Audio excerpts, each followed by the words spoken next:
welcome to this edition of Tips and Tricks. And today I'm going to talk to you about surface lure awareness.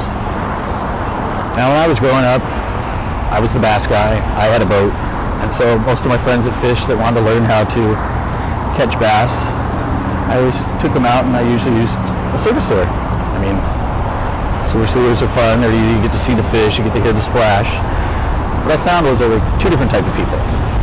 I had the people that would just sort of, look all over, kind of not pay attention, figuring the fish splash. They'd hear it, and so they'd set the hook.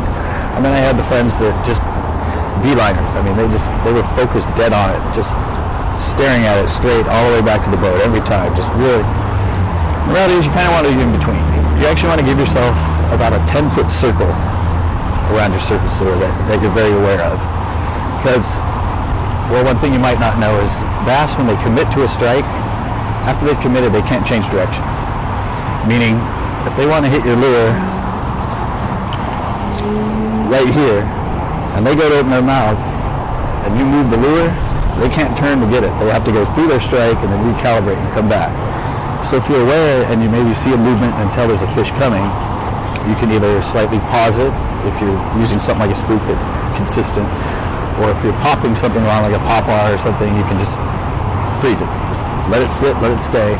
So when that fish gets up to it, it's dead on, it knows where it's going to hit, and it can really grab it the way it wants and suck it into its mouth so you can get a good hook set. I have some video I'm going to show you. And in this video, listen to my reeling. And thank God I have a loud reel. Listen to the reeling and you will notice a slight break in my rhythm, a split second before this fish hits.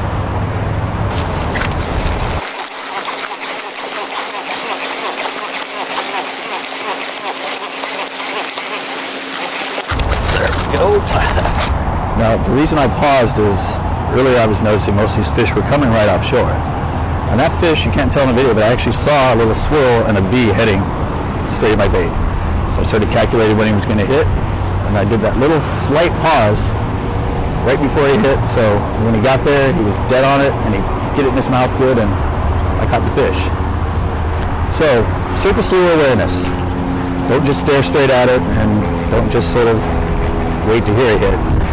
Keep track of a good 5-6 feet on each side of your lure, because a lot of times fish won't come from a stick up that you're maybe not aiming at, or further down from the weeds you're not up to yet. And if you just wait and pause for that split second so it can get it in its mouth good, you'll probably get more hookups and more fish to the boat. Until next time.